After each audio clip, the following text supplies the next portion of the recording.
Higit 1,000 tourism workers sa probinsya ng Aurora ang nabigyan ng tulong sa ilalim ng programang Bayanihan sa Bukas na May Pag-asa para sa turismo ng DOT at DSWD.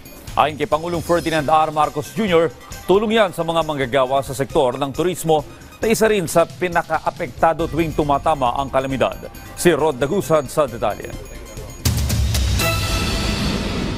Mag-iisang dekada ng tour guide si Nanay Irene sa Mother Falls sa San Luis, Aurora.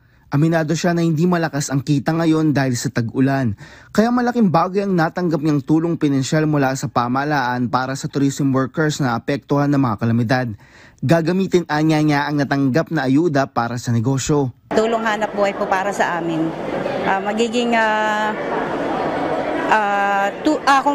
dagdag puhunan po namin para sa aming magiging negosyo po. Siguro po sir, invest ko po sir, sabi ko, makabili po ako sir na isang baboy para po mapaunlad ko po ng mahaba yung pinabahagi sa amin na tulong puhunan. Isa lang si Erin sa higit 1,000 tourism workers na nabigyan ng tulong sa ilalim ng programang Bayanihan sa Bukas na May Pag-asa para sa Turismo o BBMT ng Department of Tourism at Department of Social Welfare and Development. Ayon kay Pangulong Ferdinand R. Marcos Jr., sakop ng programa ang pagsuporta sa sektor ng turismo. Nakapaloob din dito ang pagbibigay ng training sa tourism workers.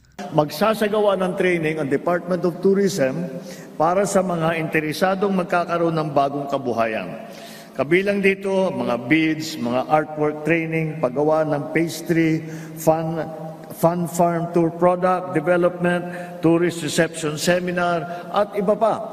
Lahat ng iba't ibang pangangailangan na karunungan at sanayan para sa industriya ng turismo.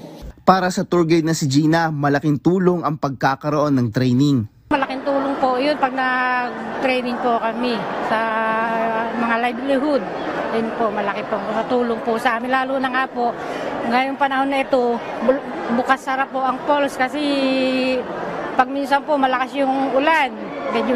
Tapos pag may low pressure po, yun mag-close. Ayon sa Pangulo, aabot na sa higit 2,800 na nabigyan ng financial assistance at training sa ilalim ng Bayanihan sa Bukas na May Pag-asa para sa turismo. Sa tulong nitong BBMT, may susulong natin ang lokal na ekonomiya, may papakita ang yaman ng ating kultura at mabibigyan ng mas maraming oportunidad sa pag-uunlad dito sa sektor ng turismo.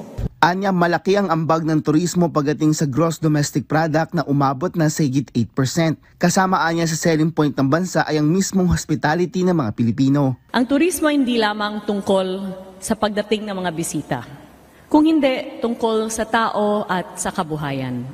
Milyon-milyong Pilipino ang umaasa rito.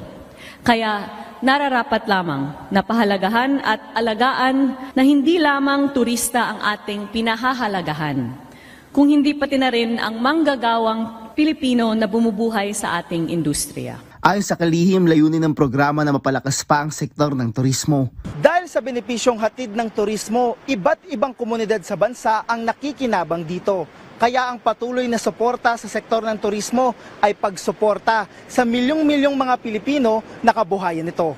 Mula dito sa Baler, Aurora, Rod Dagusad para sa Pambansang TV sa Bagong Pilipinas.